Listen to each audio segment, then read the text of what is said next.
Number 9. Ashley Judd. Hollywood actress Ashley Judd suffered a traumatic leg injury while visiting the jungle. Earlier this year, she traveled to the Democratic Republic of Congo to do some conservation work in the remote Bonobo Peace Forest, which is home to an endangered primate called the bonobo. She was on an expedition, but a faulty headlamp made it difficult to see. Suddenly, she tripped over a fallen tree and broke her leg badly. For the next 5 hours, Judd laid on the forest floor awaiting rescue, biting on a stick and howling like an animal, she says. That may sound like a long time, but it was just the beginning of what turned out to be a harrowing 55-hour journey to safety. A colleague tried to set her leg, but she was going into shock. Some of Judd's Congolese friends carried her on a hammock for 2 hours back to their camp, where she then had to ride a motorcycle for 6 hours to get to the next closest city. She says that she was in so much pain she was in and out of consciousness. From there, she was transported by helicopter to the capital, Kinshasa, and then flown to a hospital in South Africa, where she received treatment in an intensive care unit. The injury left her with nerve damage and shattered her leg in 4 places. She was afraid she would never be able to walk properly again. In the aftermath of the ordeal, Judd pointed out that her privilege made it possible for her to access high-quality health care, and that she's incredibly fortunate that she could afford it. She also credited all of the kind people who helped her physically access the services that they themselves cannot afford. Number 8. Egal Theismann. A honeymoon is supposed to mark the beginning of a lifetime of wedded bliss. But for 27-year-old Sheer Frankel and 24-year-old Egal Theismann, it proved to be life-shattering. After marrying in 2018, the couple went on a honeymoon cruise on the Allure of the Seas. They scheduled a ziplining excursion during an upcoming stop at a port in Honduras. During the adventure, Frankel got stuck on the line. Theismann crashed into his new wife and died. The tragedy came amid a slew of allegations from others who had been injured on the ziplining excursion. They accused Royal Caribbean of failing to disclose that the activity was through another company and falsely advertising that it followed the highest of safety standards. Past incidents showed a troubling history of a faulty brake system, poor visibility, and poor communication between the beginning and ending platforms. Several people crashed into platforms, in some cases resulting in gruesome injuries that exposed bone, muscle, and tendon. Other cases involved people slamming into each other, sometimes because there were too many people on the line at the same time. One time, 15 people all got stuck on the line before the operators realized anything was even wrong. Frankel sued Royal Caribbean and sought over $1 million in damages, but no amount of money could bring her husband back or heal the emotional wounds from his loss. Number 7. AJ Elfalak. One of a parent's worst fears is losing track of their child and becoming separated from one another in a dangerous place.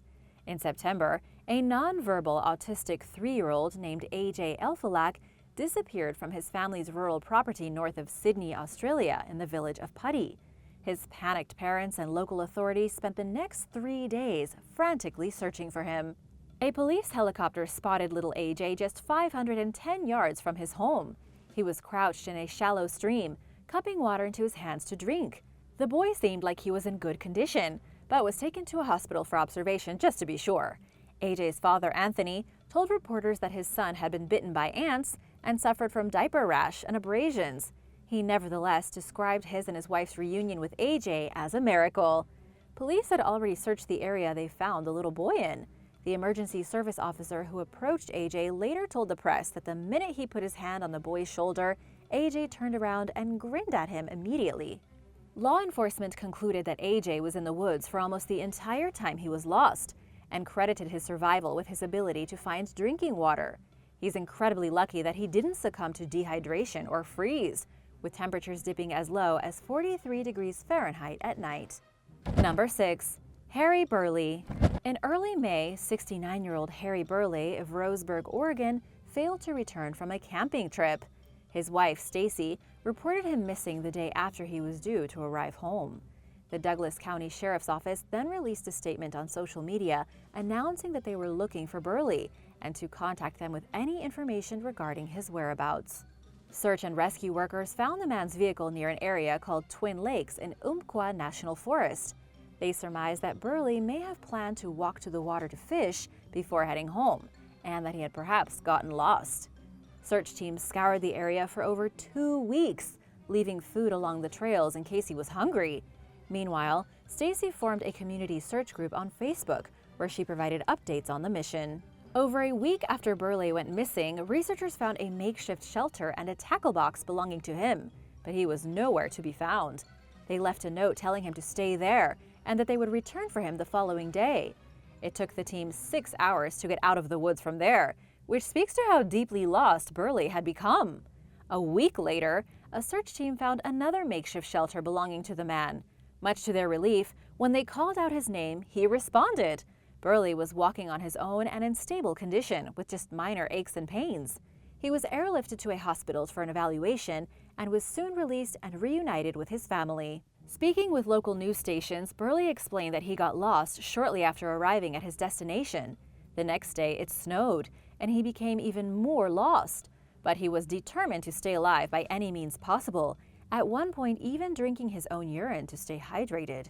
Thankfully, Burley's strong will to survive paid off, securing a happy ending to the terrifying ordeal. Number 5. Fina Kiefer. While hiking on the Pioneer Ridge Trail near Palmer, Alaska earlier this year, 55-year-old Fina Kiefer got chased by multiple bears and lost her way. She called her husband for help, but stopped responding to his texts and calls shortly thereafter. Alaska State Troopers and the National Guard embarked on a joint search for Kiefer, who was lost on a mountain. Using helicopters and dogs, they searched the 12-mile section of trail she had encountered the bears on, but the search was called off after 35 hours due to inclement weather, which didn't bode well for Kiefer's chances of surviving in the wilderness. Amazingly, as a volunteer was leaving the area, they spotted the missing woman near the bottom of the mountain. They informed state troopers, who reported to the scene and summoned medical care. Kiefer had fallen on her descent from the mountain and was injured. She later told the press that she lost hope that she was going to survive until rescue reached her. At one point, Kiefer had seen helicopters overhead, but they didn't see her. By then, she had run out of food and water. With bad weather coming and a lack of provisions, it seems as though rescuers found Kiefer just in time to save her life. Senior Master Sergeant Evan Budd told reporters that the woman showed an amazing amount of grit and determination to return to her family. What do you think you would do if you were chased by bears or stranded in the wilderness? Let me know in the comments below, and be sure to subscribe if you haven't already. We have lots more survival stories coming soon. Number 4. Andrew Devers. In mid-June, 25-year-old Andrew Devers failed to return from a hike in North Bend, Washington. He had set out earlier that day with a can of SpaghettiOs, a thermos of water, and little else. When Devers didn't come home, his girlfriend posted a notice that he was missing and sought help from local authorities, who deployed search and rescue crews in hopes of finding the young man alive and well. The outlook became grim as each passing day decreased the chances of Devers reappearing in good health. But not all hope was lost. Nearly 9 days after the hiker went missing, a trail runner found him alive near North Bend's Middle Fork Trailhead. Devers reportedly survived on berries, river water, and his can of SpaghettiOs while he was lost. He was taken to the hospital to be reevaluated and made a full recovery. Writing for a local news station, Devers recounted that he was fairly confident in his survival abilities, but that he's no Bear Grylls. He explained that the trail quickly became confusing, and before he knew it, he was lost. Devers tried turning around and going back the way he came, but he became even more disoriented.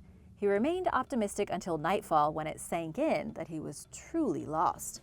The confused hiker heard people talking and called for help at least once, but his cries went unanswered. At one point, Devers began to lose hope, but he thought of his girlfriend and his dog, and it gave him the strength to continue his fight for survival. Finally, he reached the same trail he got lost on and encountered some men who gave him food and returned several hours later with help, ending Devers' 8-day nightmare. Number 3. The Carrico Sisters. In March of 2019, 8-year-old Leah Carrico and her 5-year-old sister Caroline wandered away from their home in Humboldt County in Northern California. The girls had asked their mother, Misty, if they could go for a walk. She told them no. They nevertheless disappeared around 3 in the afternoon from their family's property in Benbow near the Eel River. Misty alerted the neighbors, who spent several hours helping her search. When they failed to find the girls by evening, she called the local sheriff's office. Over 200 people from 21 law enforcement and military agencies searched for Leah and Caroline. 2 helicopter crews and a K-9 unit were deployed in an attempt to find the sisters. In the meantime, officers went door to door, hoping to encounter someone who had seen the girls or had some idea of where they were. They also stopped and inspected every single vehicle entering and leaving the region. What if they'd been kidnapped? Finally, 44 hours after they disappeared, and right as a rainstorm was due to hit, the girls were discovered 1.4 miles south of their home, huddling together for warmth beneath a bush. They told rescuers that they had gotten lost while following a deer trail past a property line that their father had warned them never to cross, and that they survived by drinking water that pooled onto the huckleberry leaves. Pretty resourceful for being so little. Aside from being cold and dehydrated, the sisters were fine. For the most part, just fine. Speaking at a news conference, Humboldt County Sheriff William Honsal said that it was a miracle that Leah and Caroline had been found safe and unharmed. And he was absolutely right in saying that we could not have had a better outcome than we've had. Number 2. Carol Kiparsi and Ian Irwin. It's easy to hear about some of the things people do during moments of desperation to survive and think, I would never do that. But it's a completely different story when you find yourself in that position. Carol Kiparsi and Ian Irwin learned all about that in early 2020 when they went missing in Inverness, California. The couple, who were both in their 70s, had traveled to the area for a romantic Valentine's Day trip, but got lost during a sunset walk. When they didn't check out of their bed and breakfast, it became clear that something had gone wrong. Kiparsi and Irwin were without food and water as they encountered freezing temperatures over a grueling 8-day period. They had the added struggle of dealing with the hostile conditions that being in Inverness comes with, including dense vegetation and dangerous plants like poison oak. The couple thankfully had enough survival skills to know which plants were safe to eat, and they also stayed alive by drinking pond water. Marin County rescue personnel finally found the senior citizens and airlifted them to safety. Number 1. iPad locates missing father-daughter duo. In what police are calling a miracle, search and rescue workers found a father and daughter alive in the remote Pennsylvania woods after their plane crashed in Luzerne County. The 58-year-old man and 13-year-old girl were en route to the Pocono Mountain Municipal Airport after stopping briefly at Wilkes-Barre Scranton International Airport. Their plane descended rapidly, then disappeared from the radar before crashing in the forest in Bear Creek Township. Local police and Air Force personnel were dispatched throughout the area in an effort to find the pair. They managed to locate the duo by tracking the daughter's iPad, which had recently pinged off a local tower. Speaking with the local press, Sergeant John Richards of the Pennsylvania State Police explained that the father and daughter were found huddled together, suffering from hypothermia.